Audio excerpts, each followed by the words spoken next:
चीनी AI startup डिपसिकच्या उदयानं जागतिक तंत्रज्ञान क्षेत्रात विशेषतः एआय आणि सेमीकंडक्टर उद्योगांमध्ये खळबळ उडाली आहे.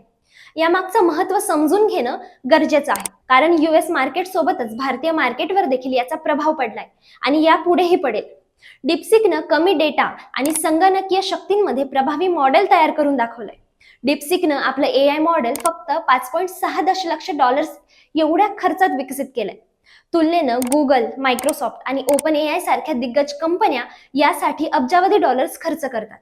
अमेरिकेच्या उच्च कार्यक्षमता असलेल्या चिप्सवरील निर्बंध असूनही कमी प्रगत किंवा ओपन सोर्सच्या तंत्रज्ञानाचा योग्य प्रकारे वापर करून त्यांनी हे यश मिळवलंय. कमी खर्चात एआय मॉडेल्स येत असल्यामुळे उच्च कार्यक्षमता असलेल्या चिप्सची मागणी कमी होण्याची भीती आहे. यामुळेच एनव्हिडिया सारख्या कंपनीनं एका दिवसात जवळपास $600 अब्ज गमावले, जो वॉल स्ट्रीटच्या इतिहासातील सर्वात मोठा तोटा आहे. डिपसिकचं यश हे फक्त तंत्रज्ञानाचं नव्हे, तर आर्थिक पातळीवर पण तेवढंच महत्वाचं आहे.